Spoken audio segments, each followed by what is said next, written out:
I asked God, can you still do it if I'm scared?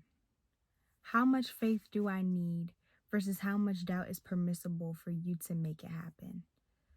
Does my faith have to be perfected in order for you to do what you promised? I wanted to come on here and share with you a revelation that I received a couple days ago.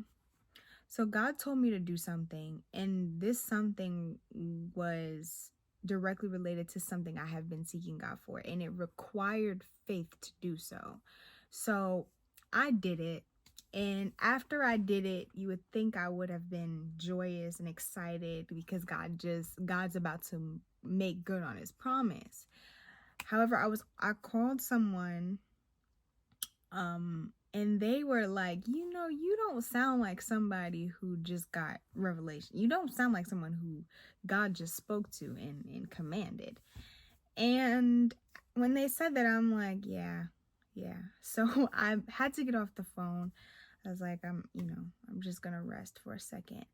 And all this emotion and came out, and I realized that there was doubt there was fear there was so much that I was feeling that wasn't excitement, because this is not something that I've never done before, by the way. This is something that God has told me to do before, and I felt like it didn't work, or it didn't look like how I thought it was going to look like. And so that expectation I was scared to have, because hello. So with that being said, I had to go outside. And as a matter of fact, not only was I afraid, but as soon as I finished what God told me to do, a voice came and was like, do you really think that do you really think that you doing this is going to move anything? So it was just a lot that I was feeling at the time. So I had to go in the car and I had to release it. And I was asking God, and as I'm releasing it, I'm realizing that all of it is not necessarily going away. And I was asking God, Father, how much? I said, do you need my 100% faith in order for you to make this happen? Because I don't want to miss it because I'm not in the right position to receive. I believe, but help my unbelief. That was where I was. I wasn't 100% doubting him, but I also was not 100% in faith, excited. I was still feeling a lot of emotions. I was like, God, what do you need from me? So the next, I gave him that. And the next morning I woke up and he told me to go to Luke 5, verse 1 through 11. So Luke chapter 5, verses 1 through 11 is when Jesus goes into a boat and he tells Simon, hey, cast out your net, and he's about to do a miracle. And this is what God was revealing to me in this moment. Now, this is what I love about the word of God, because you could read something or hear about something so many different times, but still get a different revelation.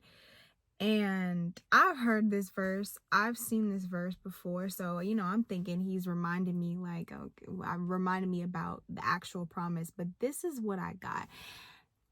Verse 5 said, this is after Jesus told him, let down your net. But Simon answered and said to him, Master, we have toiled all night and caught nothing. Nevertheless, at your word, I will let down your net. Let me tell you what God was showing me in that moment. He was showing me Simon's humanness. Simon could have just did what God said.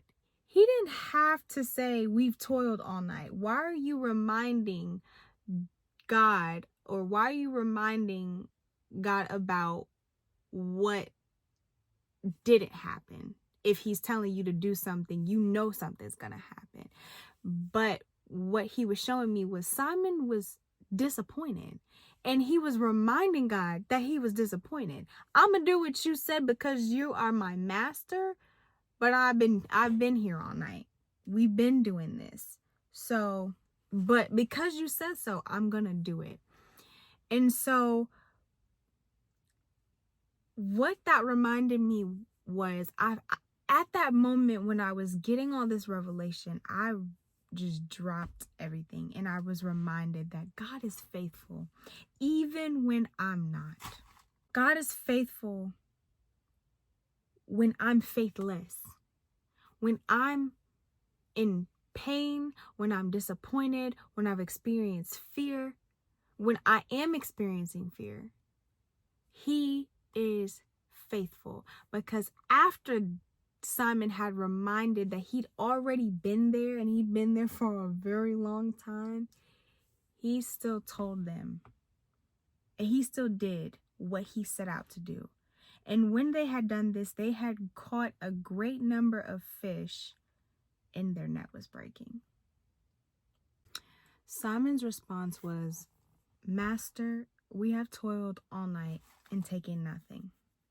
That shows that Simon was disappointed and even reminded God of his disappointment, because he could have just did what God said to do without saying that he's been there all night. So that shows the humanness of Simon and the faithfulness of God, because God still did what he set out to do. He don't need much.